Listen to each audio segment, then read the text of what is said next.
tubahaye ikaze kuri African Deals Domain mwe muri ahantu hatandukanye. Muri akanya rero twabateguriye ikiganiro mu bisubizo rero tugaruka ku bibazo biba bigenda bibazwa hirya no hino mu mashuri. Birumvikana aha birareba abarimu ndetse n'abanyeshuri, ariko nanone ibyo bisubizo tuba twagiye tubihuza n'ikoranabuhanga ririmo rikoreshwa cyane hano hanze, noneho kandi bikaba byagira umumaro abadukurikira mwese aho muri hose. Hanyuma rero reka tudatinze dutangire n'ikibazo cya mbere. Ikibazo cya mbere rero kiri mu rurimi rw'icyongereza, aho kivuga ngo differentiate between a sale proprietorship and partnership. Birumvikana sale proprietorship muri rusange ku bantu bazi economics ndetse na entrepreneurship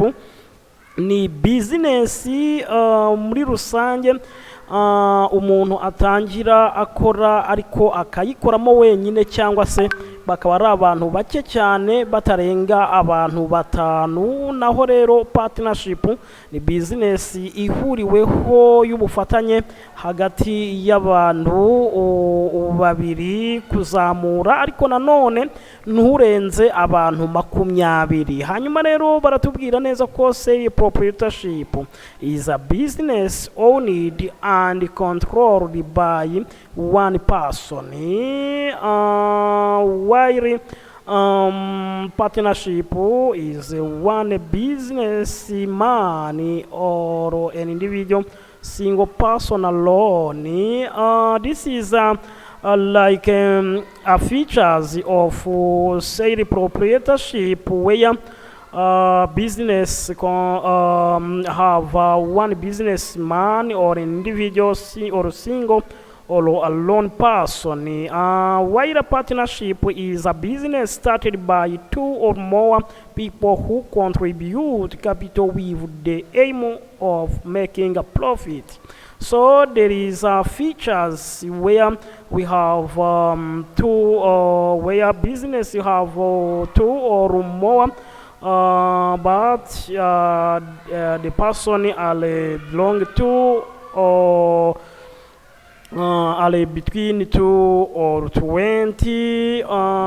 They may be a group or many people. That is a features. Rero ibi biratubwira ko muri rusange nkuko tumaze kuyibabwira ko sale proprietorship ari business igizwe n'umuntu umwe, kuramo umuntu umwe muri rusange. Hanyuma rero muri rusange bakaanza kutubwira ko sale partnership yo ari business iba ari abantu babishize hamwe, ariko hagati y'abantu babiri, ariko bakaba badashobora kurenga 20. Hanyuma rero reka twikire ku kibazo cya kabiri. Ikibazo cya kabiri cyo kirimo kirasobanura iki? Ikibazo cya kabiri nacyo twihuse cyane, ni ikibazo nacyo gikunzwe kuba kibazwa cyane. Hanyuma kirabazwa ngo differentiate between wholesale trade and retail trade, giving one example of each. Birumvikana ikibazo kirimo kirabaza ngo itandukano riri hagati ya wholesale cyangwa se umucuruzi mukuru uranguza, ndetse na retail trade umucuruzi udetaya cyangwa se ugurisha ikintu kimwe ku kindi. Muri rusange rero hakabaho no gutanga urugero. Birumvikana kugira ngo byumvikane neza, hano baduhaye urugero rwa Nkusi Godfrey, akaba ari wurusera. Ubwo birumvikana wurusera biratubwira ko wurusera trade selling large quantities of goods, selling to retailers, buying from the producer or firm and selling to retailers. Biratubwira ko rero wuruserazi ari umuntu ugurisha ibintu byinshi cyane cyangwa se quantity nyinshi cyane, hanyuma akabasha kugurisha ku bariteya cyangwa se abadandaza, abasha kandi kugura ibintu ku nganda zibikora. Birumvikana yaranguzwa n'uruganda, hanyuma akaza kugurisha abadandaza bo ni iki rero abo twita retail trade are selling to final consumer, buying from a wholesale producer or agent, middleman, small and affordable quantities. Birumvikana rero barimo batubwira neza ko retail trade ari babandi bagurisha ibintu ku bakonsumateri ba nyuma cyangwa se abakoresha bya bintu ba nyuma bakaba babigura babikuye kwa producer cyangwa se kwa wholesale cyangwa se kuba agent n'abandi ba middleman, ndetse kandi bakabasha kugura quantity zitari nyinshi cyane kugira ngo nyine babashe kuzicuruza kuri ku bacuruzi bazifashishije bahita bakoresha ibyo baguze. Ikibazo cya gatatu rero cyo kiraza kibanda cyane kuri name any four means of transport. Birumvikana iki ni ikibazo twese tukunze kugenda tubazwa, ikibazo kiba kigenda kigaruka kuri ku buryo bukoreshwa muri transport. Uburyo bune rero bw'ingenzi hari air transport, aho birumvikana hakoreshwa indege, water transport aho hakoreshwa transport yo mu bwato, ndetse hakaza railway transport aho hakoreshwa amayeri ndetse na pipeline transport muri rusange. Reka dukomereze ku kibazo cya kane tutabatindiye. Ikibazo cya kane kiri kugaruka list 5 documents used in buying and selling of goods and services. Birumvikana barimo kirimo kubaza document 5 zifashishwa mu kugura no kugurisha ibicuruzwa ndetse na serivisi. Mwabantu mwe document rero zifashishwa mu kugura no kugurisha ni document nk'iyo wavuga yitwa order form, hari yitwa delivery note, hari yitwa good received note, invoice, hakazamo kandi iyindi yitwa hakazamo iyindi yitwa receipt cyangwa se receipt, hakazamo good received note, birumvikana hakazamo catalogue, ndetse letter of inquiry, credit note and debit note. Hanyuma rero reka tusimbukire ku kibazo gikurikiyeho, twizera ko aho muri kose mu dukurikiye mukomeje kugubwa neza. Iki ni igice twagiye duharira ibibazo n'ibisubizo biba bigenda bibazwa cyane mu mashuri, ndetse biba binakenewe no kumenywa n'abantu bari mu mirimo itandukanye hirya no hino mu gihugu ndetse no ku isi. Hanyuma rero hari ikibazo cya gatanu, what is saving? Turi kugaruka ku bibazo 10 tugeze ku kibazo cya gatanu, what is saving? State and explain 4 forms of saving. Bari kutubaza ngo saving ni iki? Saving ni ukwizigama, ariko muri rusange saving is the process of putting aside some money for future use. In other words, saving means the flowing part of income not spent, not consumed, money set aside to generate income, money reserved from future use, an asset resources reserved. So you know that a formula of saving is to take an income minus consumption. Barimo batubwira ko saving rero ari ugufata amafaranga ukayashyira ku ruhande mu buryo bwo kugira ngo uzayifashishe mu gihe kizaza. Rero hari form of saving cyangwa se method of saving, uburyo wa savingamo. Ushobora gusavinga kuri bank, icyo twita bank deposit, ukajya ufata amafaranga yawe ukayabika kuri bank. Buying asset, ushobora kugura imitungo itimukanwa ndetse nk'ubutaka cyangwa se inyubako. Ushobora no gusavinga ugura hard currency mu buryo bwo kugura amafaranga afatika ugafata nk'amadolari cyangwa amapawundi ukayagura, hanyuma mu gihe kizaza nayo aragenda yunguka. Buying share, ushobora kugura imigabane mu bigo bitandukanye biba biri mu gihugu. Hari icyo twita pig bank, keeping the money in a pig bank. Pig bank is a small box on top where money, especially coin, can be dropped, and the money is one moved from the box by breaking it. Ni ukuvuga ngo pig box rero ni twa tu box abantu bajya bashyiraga mu rugo kera, bakagenda bashyiramo ibiceri cyangwa se ibiceri bagiye basagura, hanyuma bakazagenda baba bakeneye kujya bikuramo, bigasaba ko bamena ka box, nibyo bita pig bank. Hanyuma rero muri rusange birumvikana wamaze kumva aho wasevinga, ariko ibyiza kurusha ibindi amafaranga yawe muri kino gihe no kuyajyana kuri banke, niho hantu hizewe cyane. Hanyuma rero muri rusange ikibazo cya gatandatu kiragaruka, mention 3 example of aids to trade. Biriya kibazo kirimo kirabaza ngo tuvuge ibintu byibuze bitatu by'ingenzi byifashishwa kugira ngo ubucuruzi bukunde bukorwe, cyangwa se kugira ngo dukore ubucuruzi ni ibihe bintu bidufasha kugira ngo ubucuruzi bugende neza. Hari transportation, hari banking and finance, hari insurance, hari warehousing, advertising and communication. Ibi bintu ni ingenzi rero mu bucuruzi, biramutse bibuze byaba ikibazo.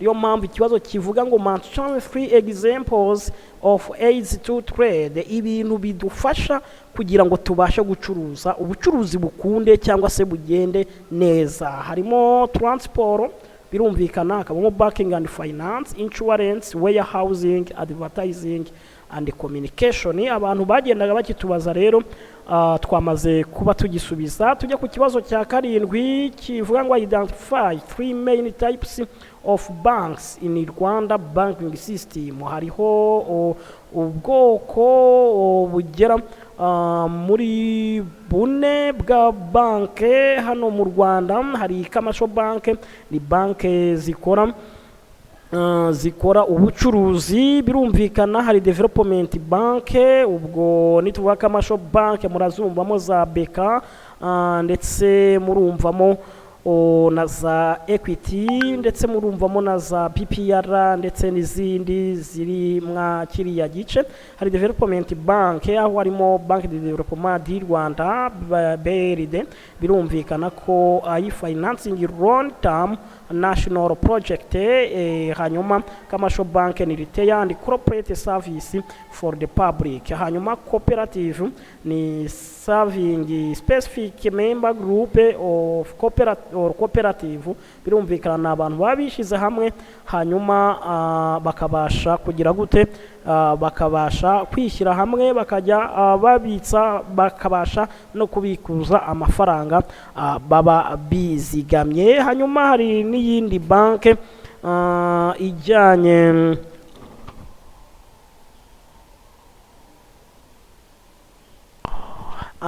ni mortgage, nayo ni type, ni mortgage bank, aho aba ari bank specific ku gufinancinga abantu baba bashaka kugura real estate cyangwa se imitungo itimukanwa kugira ngo ibintu bibe bigenda neza. Hanyuma rero munyemerere tujye ku kibazo gikurikiyeho kugira ngo ducunguze uburyo umwete. Ikibazo cya 8 kiragaruka kuri explain 3 basic requirements for opening a bank account. Ni ukuvuga ngo ni ukugaragaza ibintu by'ibanze bitatu byibuze biba bikenewe kugira ngo umuntu abashe gufunguza account muri banke cyangwa se konte muri banke. Hari a filling an application form, hari form yuzuzwa muri banke, buri banke yose bifite specimen of signature, list of person accessing your bank, no kubasha no kugaragaza abantu bashobora ku accessinga banke yawe, necessary recommendation,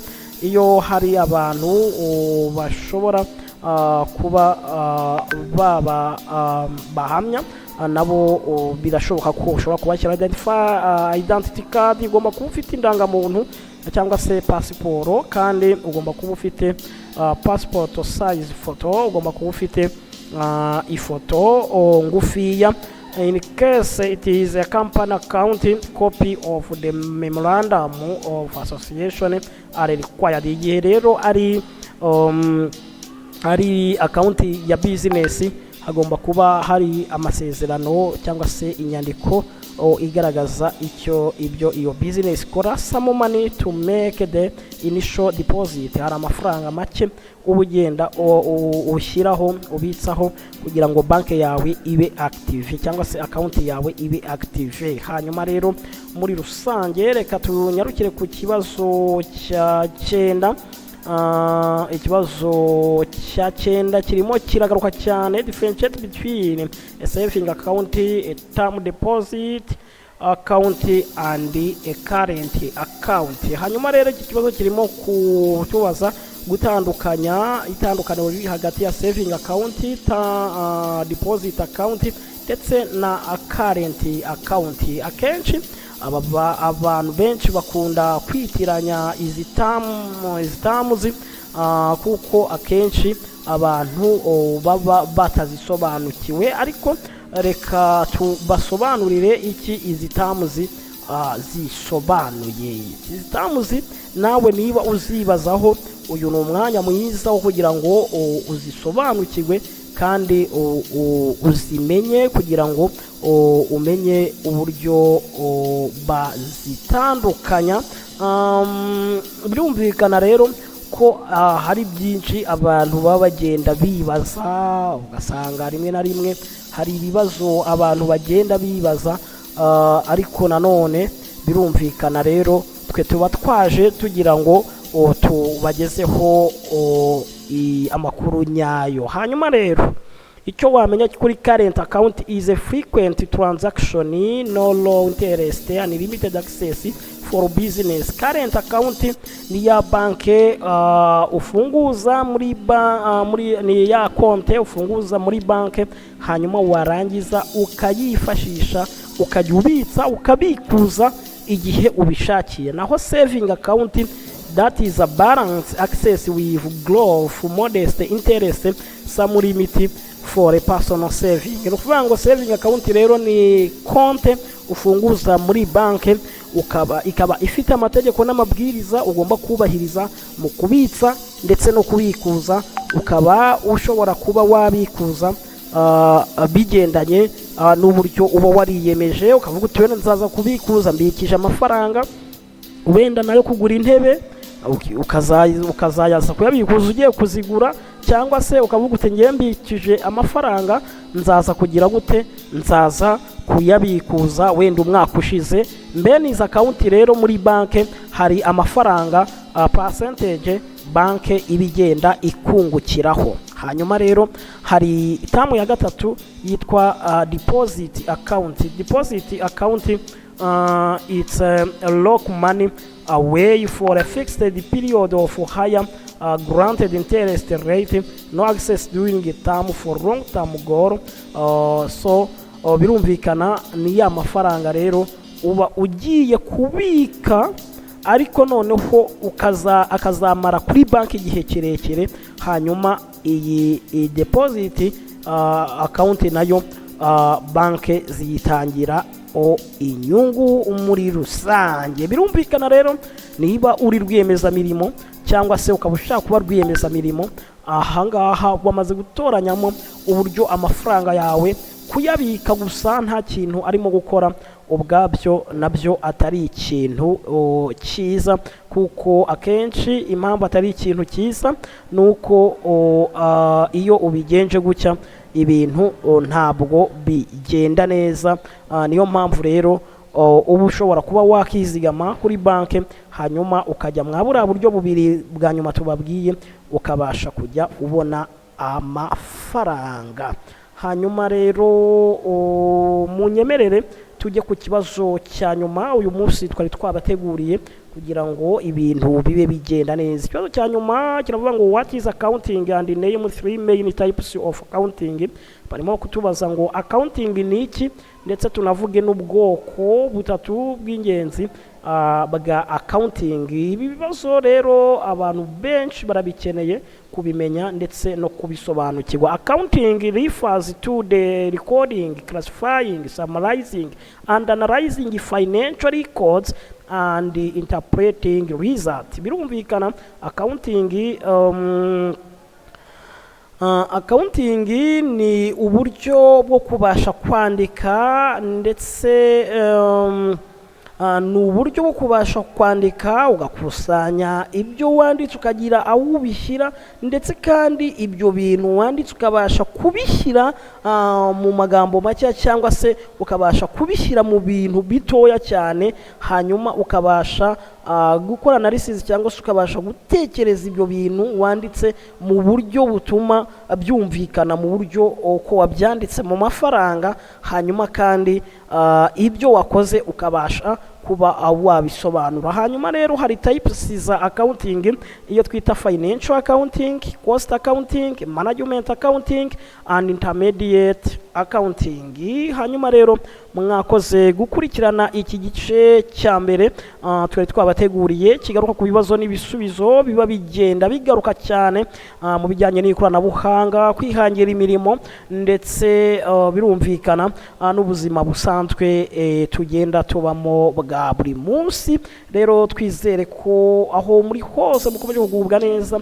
Iyo ni African Deals Domain, nyabuneka ntiwibagirwe gukora subscribe. Reka tuzongere rero mu yindi episode izabikurikiyeho y'ibindi bibazo 10 bifite n'ibisubizo byabyo, kandi turizera neza ko mwese mugenda mufashwa n'ibi bibazo tuba tugenda tubasubiriza, ndetse kandi dufite ibibazo bigera muri miliyari 10 byose tuzagenda tubisubiza ibijyanye no kwihangira imirimo ndetse ubukungu bwo kwihangira imirimo, ndetse kandi binagaruka cyane ku bijyanye n'ikoranabuhanga, yaba iri rya AI ndetse n'irindi koranabuhanga ritandukanye rigenda rikoreshwa mu bintu bigiye bitandukanye. Iyi niyo African Deals Domain, twari turi mu kiganiro ibisubizo.